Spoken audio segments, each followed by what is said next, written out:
Hello and welcome back. This is Metal Rocker 86, here again with another review. This week, it's time to look at Heart, so I will review Little Queen. Heart is an American rock band that started out in Seattle, Washington in 1967. They had many names before too. Until 1969, they were called The Army. The next year, they were called Hocus Pocus. Until 1973, they were called White Heart, and then finally they got their name Heart.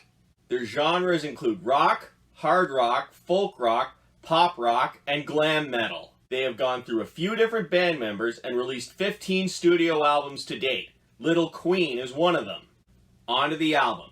Little Queen is the third studio album released by Heart, and it was released on May 14th of 1977. It ranked as high as 2nd in Canada and 9th in the US and Netherlands. It is a 3-time platinum in the US and a 2-time platinum in Canada. It consists of 10 songs and altogether is 39 minutes long. The band members include Ann Wilson, her sister Nancy Wilson, Roger Fisher, Howard Leese, Michael DeRoger, and Steve Fossen. Now on to the songs. This first one is quite up-tempo. It was also released as a single, and it was written by Ann Wilson, Roger Fisher, Nancy Wilson, and Michael DeRoger. It's called Barracuda. Instrumentation. The main focus is on the catchy guitar riff, but you can also hear the drums in the background. In the chorus, however, the riff changes, and there are some cool solos in this song too. The song was written at a time when there was some tension between the band and their previous record label, who was suing the band at the time. The song describes the record industry, and Heart was not very happy with their previous record label after they made some allegations of something that wasn't true. This was a great song to start the album with, and it really gets you pumped. Now the tempo slows down as we get to Love Alive, which was written by Ann Wilson, Roger Fisher, and Nancy Wilson. Instrumentation. It starts off with a very soothing acoustic guitar intro, and at around the 45-second mark you can hear some quiet percussions. At around the 2-minute and 10 mark, the guitars get much harder. Ann Wilson also plays the flute in this song. I interpret the lyrics as being about a woman who's having a bad day, but her spirits get brightened by her love. This was another good song on the album. Now we get to Sylvan's Song, which was written by Nancy Wilson and Roger Fisher. This is an instrumental that's used as an intro for the next song, and the tempo is slow. Instrumentation. This one starts off with the sounds of frogs and birds in the forest. Then, a mandolin comes in and it sounds very soothing. Things get a bit louder at the 1:25 mark and the tempo speeds up a little. This was a good track on the album. The slow tempo continues into Dream of the Archer, which was written by Ann Wilson, Roger Fisher, and Nancy Wilson. The instrumentation from the last song continues into this one, and the main focus is on the very soothing mandolin.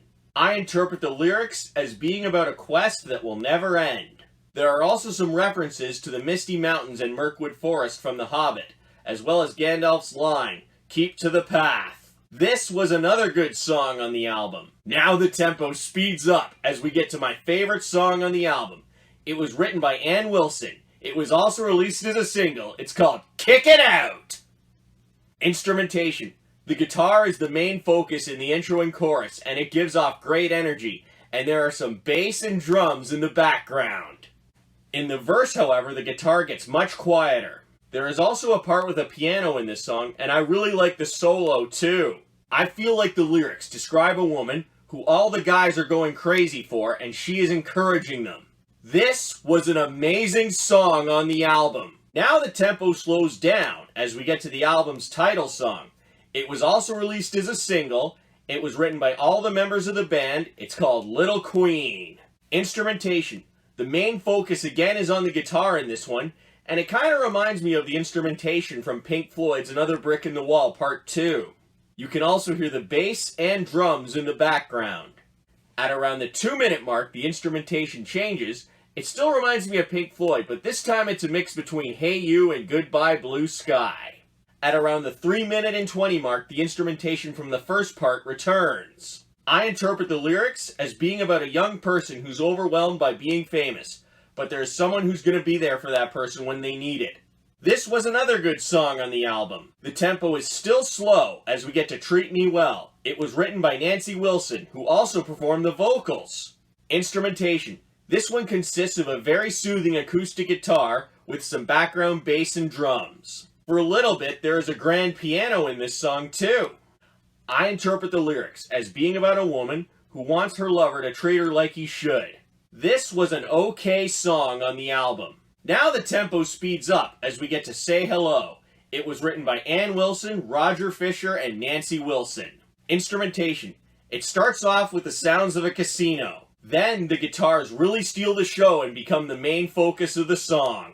From my angle, the lyrics describe someone who's waiting for their lover to find them. This was another okay song on the album. Now the tempo slows down again as we get to Cry to Me, which was written by the Wilson sisters. Instrumentation.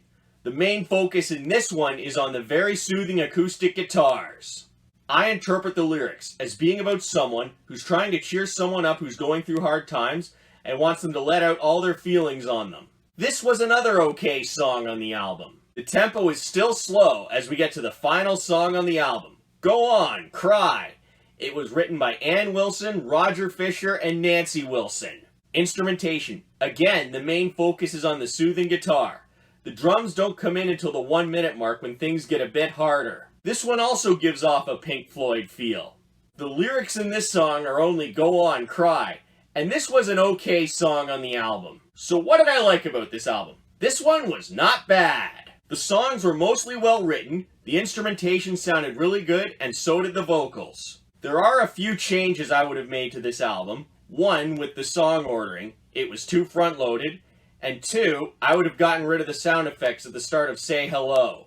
To conclude this, despite its drawbacks, I would still give this one a chance. You might like it. Well, that's the end of this review. If you liked it, please give it a thumbs up down below, and don't forget to subscribe and share. Until next time, rock on!